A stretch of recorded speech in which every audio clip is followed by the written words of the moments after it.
कि जो विषय मुख्यमंत्री के रूप में मेरे विचार के लिए लाया जाएगा।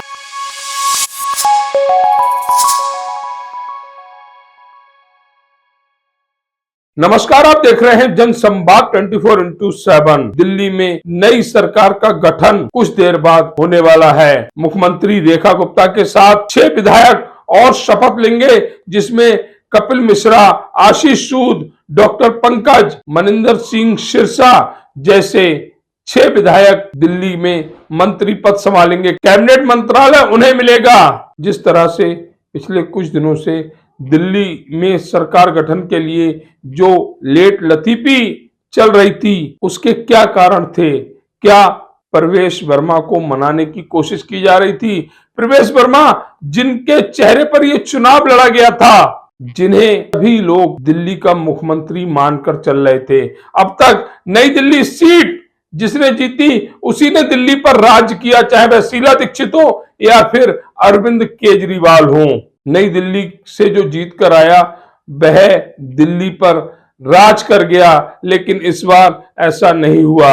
हालांकि वैश्य समाज के लिए यह बड़े खुशी की बात कि उनके समाज की एक महिला दिल्ली की बागडोर संभालेगी, लेकिन प्रवेश वर्मा के घर पर जो शांति है वह कहीं ना कहीं कुछ और संदेश दे रही है। हालांकि प्रवेश वर्मा को डिप्टी सीएम जरूर बनाया गया है, परंतु ऐसा लगता है उनके चेहरे को देखकर कि वह इस पद से खुश नहीं है। जिस तरह से दिल्ली में सरकार 11 दिन के बाद बन रही है, इससे यह भी संदेश जाता है कि भारतीय जनता पार्टी कुछ नया करने की सोच रही थी और उसने रेखा गुप्ता को मुख्यमंत्री बनाकर एक तीर से कई निशाने साधे हैं। अरविंद केजरीवाल वैश्य थे, वैश्य की जगह वैश्य मुख्यमंत्री दिया। आजसी महिला थी, महिला की जगह महिला मुख्यमंत्री बनी। दूसरी तरफ भारतीय जनता पार्टी ने अपने पदाधिकारियों और कार्यकर्ताओं को संदेश दिया कि भारतीय जनता पार्टी में कुछ भी हो सकता है। ये जरूरी नहीं है कि जो राजनीतिक घरानों से ताल्लुक रखते हो वही सत्ता पर काबिज होंगे। रेखा गुप्ता पहली बार की विधायक हैं और उन्हें दिल्ली की बागडोर देकर भारतीय जनता पार्टी ने एक और निशाना साधा, जो वह परिवारवाद की राजनीति से पहले भी इनकार करती थी। आज भी उसने रेखा गुप्ता को मुख्यमंत्री बनाकर परिवारवाद के अपने वाक्य को कायम रखा है। आज 12:35 के करीब रेखा गुप्ता दिल्ली की बागडोर पूर्ण रूप से संभाल लेंगी। आगे उनके लिए चुनौतियां भी बहुत हैं। दिल्ली में महिला सम्मान योजना, बस में महिलाओं के लिए फ्री यात्रा, बुजुर्गों को मुफ्त इलाज जैसी कई चुनौतियां रेखा गुप्ता के सामने हैं। वहीं आम आदमी पार्टी की नेता आतिशी जी ने बिल्कुल साफ शब्दों में कह दिया कि दिल्ली वालों के हित के लिए आम आदमी पार्टी भारतीय जनता पार्टी की हर जनहितकारी योजना में समर्थन करेगी। जिस तरह से दिल्ली में रेखा गुप्ता को मुख्यमंत्री की कुर्सी दी गई है, उससे कुछ विधायकों में नाराजगी भी है। हालांकि वह अभी कुछ नहीं कह रहे, लेकिन उनमें नाराजगी है। सांसद मनोज तिवारी, उनकी भी चाहत थी कि कोई अपना व्यक्ति मुख्यमंत्री बने, लेकिन भारतीय जनता पार्टी के शीर्ष नेतृत्व के सामने यह संभव नहीं हो पाया। अब वह पार्टी हित में तो बयान दे रहे हैं, लेकिन उनका चेहरा कुछ और कह रहा है। यही प्रवेश वर्मा की कहानी है, यही सांसद मनोज। मैं रेखा गुप्ता ईश्वर की शपथ लेती हूं कि मैं विधि द्वारा स्थापित भारत के संविधान के प्रति सच्ची श्रद्धा और निष्ठा रखूंगी।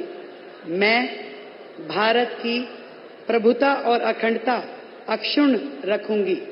मैं मुख्यमंत्री के रूप में अपने कर्तव्यों का श्रद्धापूर्वक और शुद्ध अंतःकरण से निर्वहन करूंगी तथा मैं भय या पक्षपात, अनुराग या द्वेष के बिना सभी प्रकार के लोगों के प्रति संविधान और विधि के अनुसार न्याय करूंगी।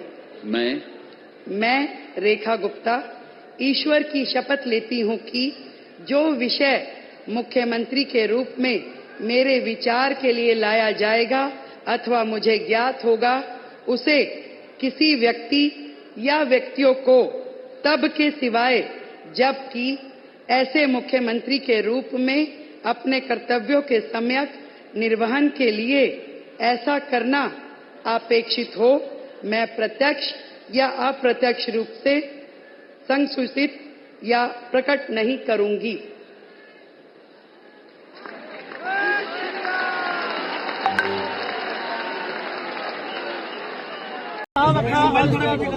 रमेश वर्मा उपाध्याय और विजेंद्र गुप्ता जी ने प्रस्ताव किया और 9 लोगों ने उसको अनुमोदन किया। हम सब ने मिल करके उसको पास किया। लेकिन महिला सीएम जरूर दिल्ली को मिल गई है, चुनौती भी दिल्ली क्या, आप देखिए पूरे देश में चल रहा है। भारतीय जनता पार्टी ने एक और मुख्यमंत्री महिला देश में एक राज्य को दे दिया।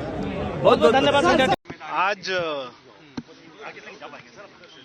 मैं समझता हूं कि दिल्ली के प्रति हमारी बहुत बड़ी जिम्मेदारी है।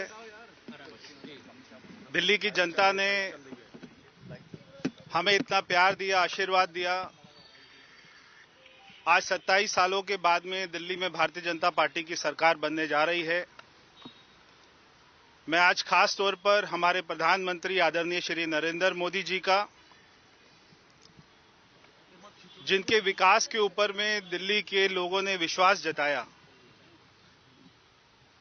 और दिल्ली के लोगों को विश्वास है कि नरेंद्र मोदी जी के नेतृत्व में हम दिल्ली को दुनिया की सबसे सुंदर राजधानी बनाने में सफल होंगे। मैं हमारे पार्टी के राष्ट्रीय अध्यक्ष आदरणीय जेपी नड्डा जी का, भारत सरकार में गृह मंत्री आदरणीय श्री अमित शाह जी का, उनके नेतृत्व में दिल्ली को अच्छा मार्गदर्शन मिला और हमने सरकार बनाई। मैं दिल्ली के सभी भारतीय जनता पार्टी के तमाम कार्यकर्ताओं को बहुत बहुत शुभकामनाएं देता हूं। मैं रेखा गुप्ता जी को बहुत बहुत बधाई देना चाहूंगी और मैं उम्मीद करती हूं कि जो जो वादे भारतीय जनता पार्टी ने दिल्ली के लोगों को किए हैं, उन वादों को वो जरूर पूरा करेंगी। और मैं रेखा गुप्ता जी को आम आदमी पार्टी की तरफ से ये भी कहना चाहूंगी कि दिल्ली वालों के विकास के लिए उन्हें कोई भी मदद, कोई भी समर्थन आम आदमी पार्टी की तरफ से चाहिए हो तो उनको हमेशा मिलेगा, जरूर मिलेगा। दिल्ली की महिला मुख्यमंत्री रही आप, तीसरी महिला मुख्यमंत्री रेखा गुप्ता बनने जा रही है। महिलाओं के दृष्टिकोण से इसे कैसे देखते हैं? रेखा गुप्ता जी चौथी महिला मुख्यमंत्री बनने जा रही हैं। शीला दीक्षित जी, सुषमा स्वराज जी मेरे बाद अब रेखा गुप्ता जी बन रही हैं। ये बहुत अच्छी बात है कि महिलाओं को राजनीति में प्रतिनिधित्व मिल रहा है, क्योंकि ये सच्चाई है कि आजादी के इतने साल बाद भी अगर आप चाहे लोकसभा में देखिए, आप देश भर की विधानसभाओं में देखिए, आप देश के मुख्यमंत्रियों में देखिए, तो आज इकलौती महिला मुख्यमंत्री पश्चिम बंगाल में ममता बनर्जी हैं।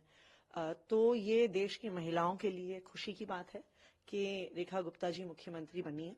और मैं ये भी उम्मीद करती हूं कि जो महिलाओं को वादा भारतीय जनता पार्टी ने किया है कि वो 2500 रुपए दिल्ली की हर महिला को सम्मान राशि देंगे, और ये पहले ही कैबिनेट में पास होगी और 8 मार्च जो महिला दिवस है उस तक दिल्ली की महिलाओं के खाते में आ जाएगा।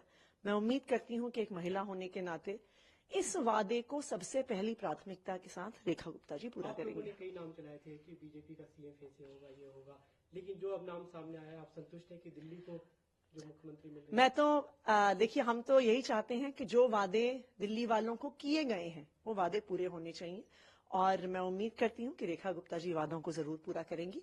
और रेखा गुप्ता जी को मेरी तरफ से और आम आदमी पार्टी की तरफ से बहुत बहुत बधाई। खेलो टी को लेकर आप अगर जनसंवाद की खबर आपको लगती है अच्छी और सच्ची, तो हमारे चैनल को लाइक और सब्सक्राइब करें। बेल आइकन बटन को प्रेस करना ना भूलें, जिससे कि हमारे और आपके बीच की दूरी कम हो, हम हमेशा आपके साथ अपडेट रहें।